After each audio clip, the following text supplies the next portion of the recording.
Hey guys, and welcome to a new series I'm going to call First Impressions. This series is going to cover new frames that come out in updates, however I'm not fully comfortable with their build yet. As you all know, Equinox came out in update 17 and I've still not done a video on her, because she's got so many aspects to her abilities that doing a full video like Suit Up really isn't very suitable. And this is where this series is going to come in. It's going to allow me to talk about a new frame and whether I like them or not, rather than knowing every single part of every ability yet. So which frame is going to be taking centre stage in this first episode? Let's be honest, it has to be our own little stone man, Atlas. Atlas was released as part of update 17.5 as a brawler frame, although would probably be more apt to call him an earth elemental frame because of his abilities. His stats are pretty average as Warframes go, 300 health at 30, 300 shield, 225 energy, but comes with a giant 450 armour which makes him extremely tanky, at the cost of a very low 0.9 sprint speed, which is joint lowest in the game with Frost. Now his stats aren't really that impressive save for that armour boost, which was increased from 225 in one of the hotfixes. Boy did that need to be changed, he really wasn't very tanky at all for being a brawler before that. And the one thing that does make him stand out is his passive ability, which is that while his feet are planted on the ground he cannot be knocked down by anything. Although things like shockwave mowers and stuff like that make him do this weird little hop, which is kind of crazy and a bit strange. And this is a fantastic passive. And in a game where there is so much knockdown, not being able to be knocked down is incredible. And on its own, immediately warms me to Atlas. So if his stats are fairly average, it's his abilities that rock, right? Well, yes, that's very true. His first ability is Landslide, which when activated, Atlas will launch himself forward into a combo of hits. The first of which does 400 damage, and then if the ability is recast, the ability will do double damage and cost less, and then 4 times as much and cost even less again. The third hit in the combo will always launch the enemy ragdolling away from Atlas, and it's actually quite a wide AoE on that knockdown, so as crowd control it can be fantastic.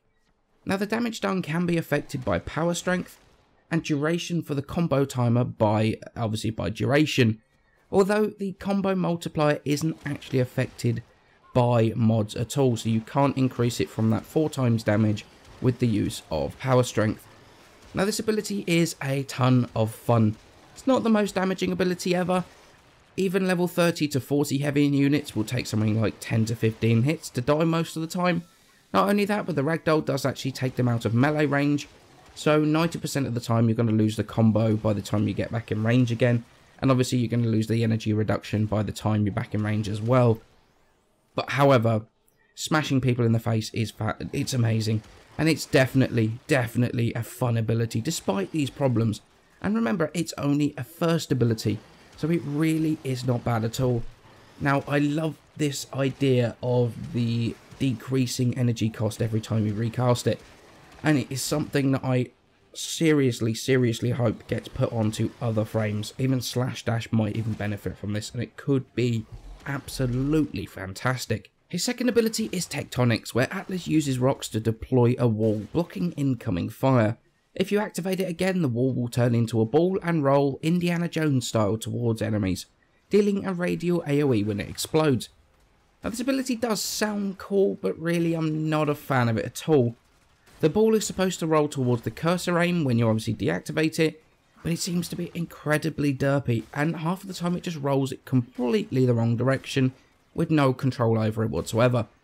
Then there is the fact that it comes with just 1500 health at base, which while it can be increased with the use of power strength mods, it's nowhere near enough to stop it from dying super quickly at anything more than something like a level 30 enemies. When you've got a couple of level 30s shooting at it, it dies so quickly. It's a pretty fun ability, and you can pretend that your allies are Indiana Jones running away from the boulder, but as an actual shield, obviously if you think about Volt Shield, he can see through it, shoot through it. You can only shoot through this boulder if you have punch through, so it is good for low to mid level enemies due to the health. But beyond that, it's going to die so quickly, it's unreal. It's not a bad ability, but it's not one that I really enjoyed myself. His third ability is basically his crowd control, Petrify. Much like the rest of the Atlas theme, this is another extremely simple ability. Atlas will stare at the enemies to turn them to stone. The closer the enemy is to Atlas, the faster they turn to stone, and those that are turning to stone will often be staggered. That's pretty much the long and short of it. Time to turn the enemies to stone is affected by power strength, duration affects how long they stay as stone, and obviously range affects the range of the ability. It's definitely not a bad ability at all, it's actually really good fun.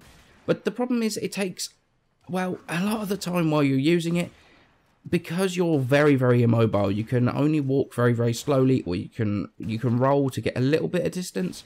You often get snuck up on from behind by like a sneaky butcher or something that's going to cave the back of your skull in, or a sapping osprey is going to drop one of its bombs at your feet and you take a ton of damage. In addition to that, it seems to be kind of hit or miss. I've actually had bombards inside the Petrify field, not staggered, not turning to stone, and he's still firing back at me. It does affect heavy units, and I have turned heavy gunners into stone, contrary to what seems to be popular belief at the moment. But it seems like occasionally, for some reason, it just refuses to work. Definitely not a terrible ability, it's actually very good, but it is a tough one to use, especially since obviously it's conal, it's in front of you, you don't have any protection from the back. So making sure you've got adequate cover behind you while you use it is absolutely imperative. It is so important, and especially at those higher levels where the margin between life and death is that bit smaller, because remember, while you've got this active, you can't do anything like use life strike or get health back using the Furious or something like that. So you are very vulnerable while using this ability. And so, Atlas's final ability, Rumblers. Atlas summons 2 rock golems to fight for him. This ability is pretty damn awesome. It's affected by everything. Power strength not only affects the health and damage, but also the size of them, the actual physical size. And negative strength golems look amazing. They are so small, it is absolutely fantastic. Duration affects obviously the duration of the ability, and range actually affects how quickly they move around, which is kind of weird, but okay, fair enough, we'll go with it. The golems themselves have 2 main attacks. It's got a ranged attack where they will throw a rock at an enemy, and then they're going to go in for their melee. Now the damage they do is, I mean, it's alright, it's not fantastic, it's not, yeah, like I say, not fantastic, but they seem to have very large problems actually hitting the enemies with their melee, or if they do hit, they stagger the enemy back out of melee range again, which is kind of counterproductive. The HP on the golems, once again, isn't bad, but it's not going to take too much to take them down even at level 40 plus. So the one thing you can do is that if you see your golem is about to die, you can detonate them to do a little bit of radial damage to the enemies around, which again isn't a great amount of damage to be honest. But if you let them die, then you get no radial explosion whatsoever, so it's obviously best to try and detonate them when you can. Once again though, this is one of those that has no real use at the higher level, but is great fun to use at mid-level around sort of 40-50 enemies. Anything more than that and they don't really do enough damage, and they die so quickly. But watching your golems run around, hitting things in the face constantly, is so much fun. Absolutely incredible fun ability. So to sum up Atlas, he is incredible fun. He is simple. He's a back to basics Warframe after some of the more complex ones we've had recently like Equinox and Chroma. Atlas loves to smash things in the face with his fists. Now I can see that people are going to listen to what I say about the frame and its lack of any scalability and think that this is me giving a negative review of him. And to an extent, scalability does seriously hurt Atlas and the use of him. But you know what? I really don't care that he scales well into late game content at all, because he's got something that is way better, and that is huge fun. Atlas is one of the most fun frames I've played in a long time. So what if he's not useful after 15 or 20 minutes in a T4 survival? Mess about with him on the star chart or lower void missions, and he is incredible fun to play. Smashing stuff in the face never gets old. He is simple to the extreme, and that is a refreshing breath of fresh air. To be honest, I'd even say to replace Mag as a starter frame with Atlas. If I'd have had the chance to start the game with Atlas, I know I'd have picked him immediately. I love the way he looks. I love the way he looks like he's got a helmet of an old knight or something. I love the gameplay. I think it's a great fun frame. So I hope you enjoyed my initial look at Atlas, and as I perfect my build, expect a suit up in the future. Now, on the topic of suit up, next one well, it's going to be delayed due to the changes to duration affecting channeled abilities.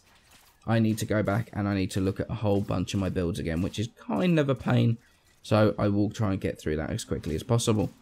Instead though, Tuesday the 6th, Trinity Prime will be deployed into the game. And as such, I'm going to be going live at twitch.tv/headshot once again. And I will be streaming the hunt for Trinity Prime. So chuck me a follow on Twitch or follow me on Twitter at _headshot to find out when I go live on Twitch. The weapons reviews for the new weapons are going to be coming soon, plus something a little bit different that I'm currently working on editing. So stay tuned for that, and I shall see you in the next video.